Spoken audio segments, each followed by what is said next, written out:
छाती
जन्माद्यस्य यतोऽन्वयादितरत शार्थे स्वभिज्ञस्वराट् तेने ब्रह्महृदायादिकवये मुह्यन्ति सूरयः तेजो वारिमृतां यथा विनिमयो यत्र त्रिसर्गो मृषा धाम्ना स्वेन सदा सर्वस्तकुहकं सत्यं परं धीमहि धर्मः प्रौजितकैतवोऽत्र परमो निर्मत्सराणां सतां वेद्यं वास्तवमत्र वस्तुस्वतं तापत्रयो नमूलनं श्रीमद्भागवते महामुनिकृते किं वा परैरीश्वर सद्यो हृद्यवरुध्यते प्रकृतिभिः शुश्रूषुभिस्तच्छणात् निगमतल्पतरोर्गलितं फलं सुखमुखादमृतद्रवसंयुतं पिबत भागवतं रसमालयं मुहुरहो रसिका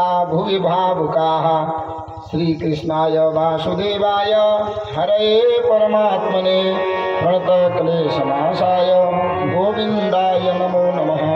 कृष्ण से वाङ्मयी प्रतिमूर्ति श्रीमद्भागवत महापुराणाय नमो नमः। ध्यानं समर्पयामि सर्वोपचारार्थे गन्धं समर्पयामि चन्दनमक्षताः पुष्पाणिं समर्पयामि पुराणपुरुषोत्तमाय नमो नमः। सरस्वती नमस्तुभ्यं वरदे कामरूपिणीं विश्वरूपे ध्यानमूलं गुरुर्मूर्ति पूजामूलं गुरुर्पदं मन्त्रमूलं गुरुर्वाक्यं मोक्षमूलं गुरुकृपा वसुदेवसुतं देवं कंसचाणूरमर्दनं देवकी परमानन्दं कृष्णं वन्दे जगद्गुरुं पुराणपुरुषोत्तमाय नमः। सर्वोपचारार्थे गन्धक्षतानि पुष्पाणिं समर्पयामि। धूप एक नैवेद्य राखिलाय धूप दीप नैवेद्यं निवेदयामि नमः। ताम्बूलं समर्पयामि नमः। फलं समर्पयामि द्रव्यदक्षिणां समर्पयामि। श्रीपुराणपुरुषोत्तमाय नमो नमः। श्रीमद्भागवताख्योऽयं प्रत्यक्ष कृष्ण एव हि स्वीकृतोऽसि मया नाथ मनोरथो मदीयोऽयं सफलः सर्वथा त्वया निर्विघ्नेनैव कर्तव्यं दासोऽहं तव केशवः। पुराण पुरुषोत्तमाय नमः। फूल पकड़ के भगवान वेदव्यास जी का ध्यान। नमोस्तु ते व्यास विशाल बुद्धे फुल्लारविन्दाद्यतपत्र नेत्रं येन त्वया भारत तैलपूर्णं प्रज्वालितो ज्ञानमय प्रदीप। व्यासाय विष्णुरूपाय व्यासरूपाय विष्णवे नमो वै ब्रह्मविदये वासिष्ठाय नमो नमः। अचतुर्वदनो ब्रह्मादिबाहोरपरो हरि अभाललोचनो शम्भो भगवान् बादरायणः। श्रीवेदव्यासाय नमः। श्रीसुखदेवाय नमो नमः। मंडप मध्ये इष्ट देवता ग्राम देवता कुल देवताभ्यो नमः। सर्वेभ्यो आवाहितेभ्यो देवेभ्यो नमो नमः। ग्राम देवताभ्यो नमः। कुल देवताभ्यो नमो नमः। सर्वेभ्यो देवेभ्यो नमो नमः। पितृ की पूजा कर चुका हूँ।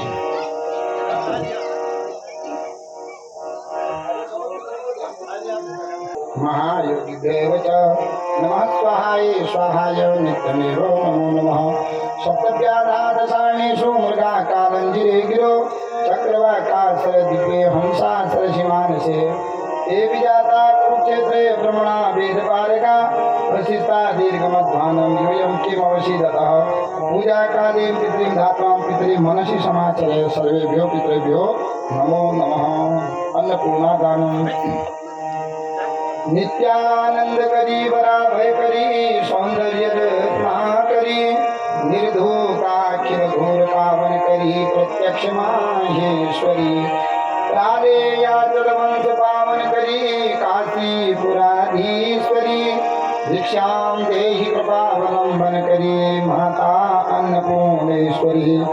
अन्नपूर्णे सदा पूर्णे शंकर प्राणबंधवे ज्ञान वैराग्य सिद्ध्यर्थं भिक्षां देहिं च पार्वती। माता च पार्वती देवी पिता देवो महेश्वर बांधवा शिव भक्ताश्च स्वदेशो भुवनोत्रयं भगवती अन्नपूर्णेश्वरी देव्ये नमो नमः।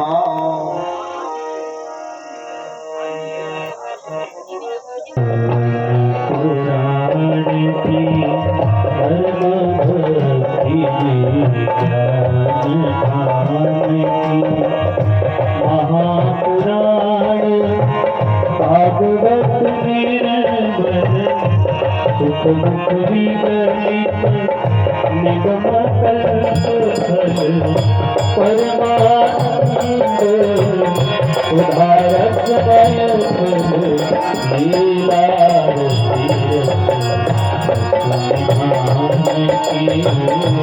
आरती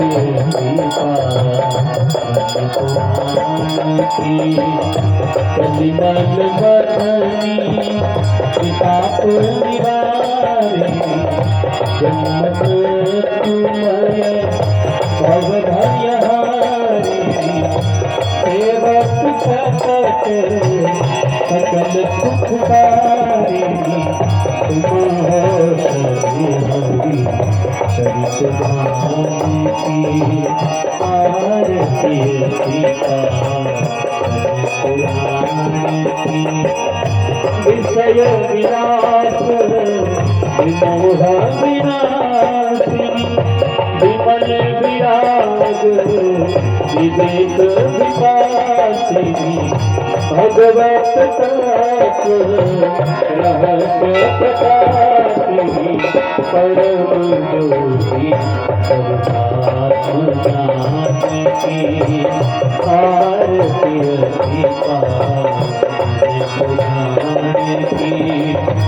परमहंस मुनि मधुल्लासिनी रस हृदय रस रास विनाशिनी बुद्धि मोती रति प्रेम सुदासिनी कथा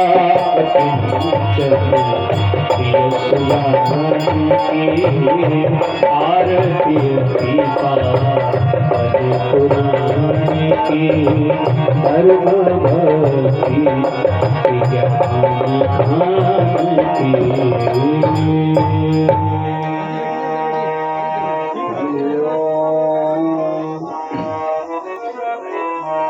स्वस्ति श्री गणेशाय नमः श्री शारदायै नमः श्री माता पितृगुरु इष्टतमकम्बेभ्यो नमः ध्येयं सदा परिभवनमभीष्टदोहम् तीर्थास्पदं शिवविरञ्चिनुतं शरण्यं भृत्यार्तिहं प्रणतपाल भवाब्धिपोतं वन्दे महापुरुषते चरणारविन्दं त्यक्त्वा सुदोस्तदसुरे सितराज्यलक्ष्मीं धर्मिष्ठ आर्यवचसा यदगादरण्यं मायामृगं दयितये शितमन्वधावत् वन्दे महापुरुषते चरणारविन्दम् कान्ति सीतामृषति निन्दितसारथेन्दुर् यत्रैकतो विलसितामसिताङ्गशोभां श्रीवृन्दावने कृपया मुनगाङ्गशाङ्गं श्रीराधामुकुन्दयुगलं पदहं नमामि नारायणं नमस्कृत्य नरं चैव नरोगणेश तृतीय प्रणाम श्री शारदा सोकंठकरो प्रवेश सच्चिदानंदरूपाय विश्वोत्पत्त्यादिहेतवे तापत्रय विनाशाय श्रीकृष्णाय वयं नमः।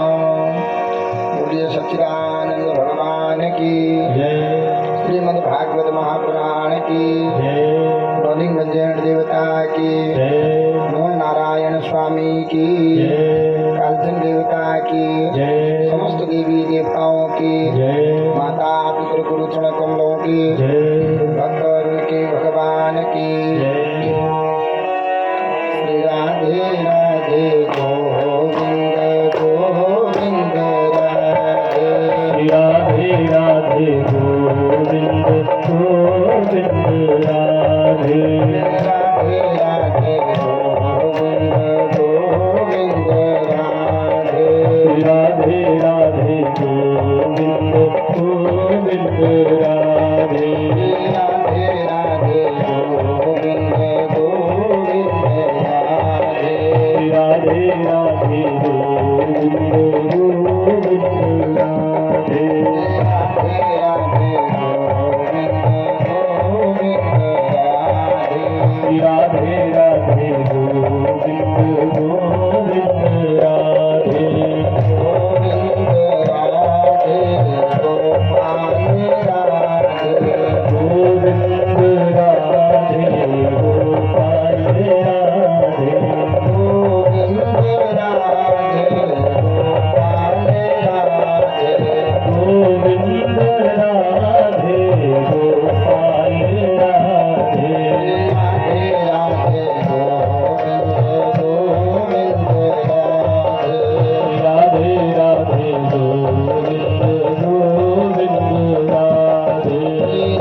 भगवान की जय सकल कलिमल नाशिनी सुख सौभाग्यदायिनी श्री कृष्ण चरण कमल प्रीति वर्धनी श्रीमद् भागवत कथाम पुण्याम मया प्रस्तुते श्रोतारः सावधाना भवन्तु सर्वे।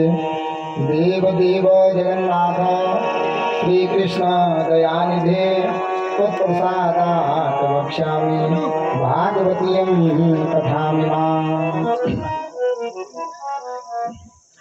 परम मंगलमय अकारण करुणा वरुणालय भक्तवांछा कल्पतरु अखिल ब्रह्मांड नायक राधा सर्वेश्वर भगवान की ऐसी मनोकंपा से समस्त इष्ट देवताओं के आशीर्वाद से भगवत मौलिंग मंजन देवता के प्रांगण में समस्त प्रकार के पाप ताप और संताप को नाश करने वाली दुख और दरिद्र को दूर करने वाली संसार के समस्त प्रकार के पापों को धोने वाली यह साप्ताहिक 7 दिन तक भागवत रूपी ज्ञानमयी गंगा ऐसे पवित्र स्थान में प्रवाहित हुई है और हम सबका सौभाग्य है कि ऐसे पवित्र स्थान में बैठ कर के आज से 7 दिन तक इस ज्ञानमयी गंगा में डुबकी लगाएंगे और अज्ञान रूपी जो अंधकार है संसार के काम क्रोधादि विकारों में जो हम दुख भोग रहे हैं तो इन कथाओं के द्वारा ही मनुष्य के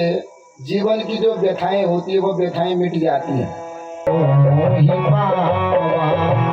निर्मल मन जन सुमोहि पावा मोहि कपट छल छिद्र भावा मोहि कपट छल छिद्र न भावा मोहि कपट छल छिद्र भावा मोहि कपट छल छिद्र न भावा। तो निर्मल मन से जो मुझे बचता है तो ये भागवत कथा के श्रवण करने से हमारे मन में जो काम विकार है वो काम विकार दूर हो जाते हैं कि मैं क्या लेकर के आया संसार में, क्या लेकर के आऊँगा। हमारे न होने से पहले भी यह जमीन किसी और की थी, मकान किसी और का था। हम चले जाएंगे फिर हम अपने साथ कुछ नहीं ले जाएंगे। तो किसके लिए धर्म करना है, किसके लिए पाप करना है। मानव इस संसार में आता है सत्कर्म करने के लिए।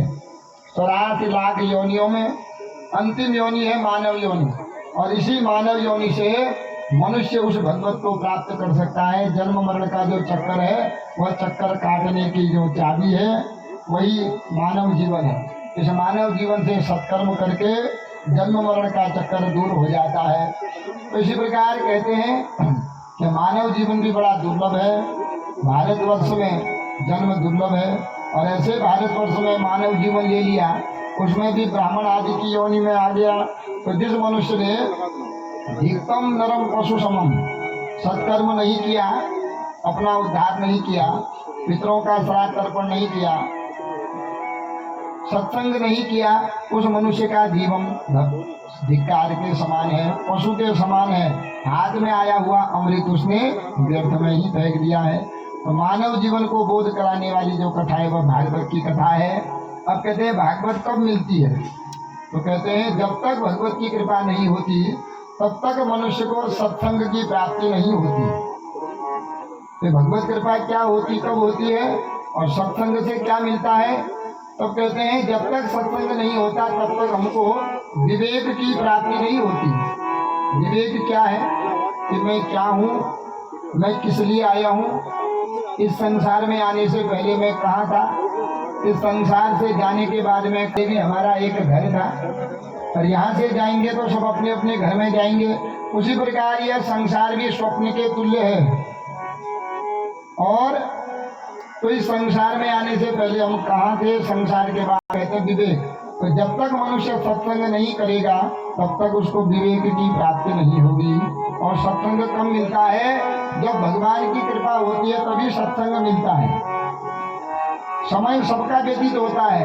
शास्त्र कहते हैं कि काव्य शास्त्र विनोदेन कालो गच्छति धीमतां व्यसने नहीं मूर्खाणां निद्रया कलहेनया। समय सबका व्यतीत हो रहा है, हम मंदिर में बैठ के कथा श्रवण कर रहे हैं, भगवान का नाम ले रहे हैं, हमारा भी समय व्यतीत हो रहा है। कोई चोरी करके समय व्यतीत कर रहा होगा, कोई जुआ खेल कर रहा होगा, कोई मांस मदिरा भक्षण करके समय व्यतीत कर रहा है, कोई सो करके आलस में समय व्यतीत हो रहा है। समय सबका व्यतीत होता है, पर समय की महिमा कब पता चलती है? जब धर्मराज की सभा में खड़े होते हैं, वहाँ पर किए हुए एक एक पुण्य, एक एक पापों की जब गिनती होती है, पुण्य के फल से मनुष्य स्वर्ग आदि लोगों को जाता है, पाप के फल से मनुष्य नरक आदि लोगों को गिराया जाता है। तो उस समय मनुष्य का किया हुआ सत्संग या किया हुआ मनुष्य को सत्संग की प्राप्ति होती है। केवल एक जन्म के पुण्य से न मनुष्य मंदिरों में जा सकता है, न पूजा पाठ कर सकता है, न ऐसे भगवान के दिव्य आनंदमयी कथाओं को श्रवण कर सकता है। तो अनेक जन्म के जब पुण्य उदय होते हैं, भगवान की जब कृपा होती है मनुष्य के ऊपर, वही आ सकता है, वही श्रवण भी कर सकता है। और जिसके ऊपर कृपा नहीं हुई है, घर के बगल में ही भागवत क्यों न लगी हो, उसको ऐसा काम हो जाएगा, वो आ ही नहीं पाएगा। और जिसको भगवान बुलाना चाहे, कितनी दूर से भी आदमी आया होगा सत्संग करने के लिए, इसका मतलब क्या है कि भगवत की कृपा है। तो हमारे ऊपर भगवान की कृपा हुई है, भगवान नौलिंग मंजन देवता की कृपा है, समस्त ग्रामवासियों के दिव्य सहयोग के द्वारा पूर्व वर्ष की तरह इस वर्ष भी लोक कल्याण के लिए समस्त ग्राम वासियों के द्वारा यह ज्ञानमय यज्ञ किया जा रहा है, जिसके द्वारा समस्त प्रकार की बाधाएं दूर होती हैं। शास्त्र कहते हैं कि जहाँ नित्य वेदों की ध्वनि होती है, स्वाहाकार स्वधाकार सत्संग जहाँ होता है, वहाँ कभी भी कलयुग का वास नहीं होता, अल्प मृत्यु वहाँ नहीं होती, वहाँ मनुष्य में कुसंगति नहीं होती, और अनेक प्रकार के जो उपद्रव है, भय है, जहाँ स्वाहा स्वधा होता है, देवताओं का कार्य होते रहता है, वहाँ ऐसे कुसंग आदि उपद्रव नहीं होते हैं। तो ये भागवत क्या है, भागवत क्यों करना चाहिए, भागवत की महिमा क्या है, इसको करने से क्या होता है, कितने दिन में करना चाहिए, विधि क्या है। तो ये जो प्रश्न आते हैं हमारे मन में, 7 प्रकार के प्रश्न आते हैं। तो उन 7 प्रश्नों का उत्तर वेद व्यास जी ने भागवत से पहले 6 अध्यायों में श्रीमद् भागवत का महात्म्य लिख दिया कि भागवत क्या है। महात्म्य माने भागवत की महिमा बतलाने वाला, कि भागवत क्यों करना चाहिए, कब करना चाहिए, किसने किया, क्या फल मिलता है। तो 6 अध्यायों में भागवत की महिमा वेद व्यास जी बताते हैं। तो आज हम उन महात्म्य को श्रवण करें, कथाओं में प्रवेश करते हैं। बोलो सच्चिदानंद भगवान की जय।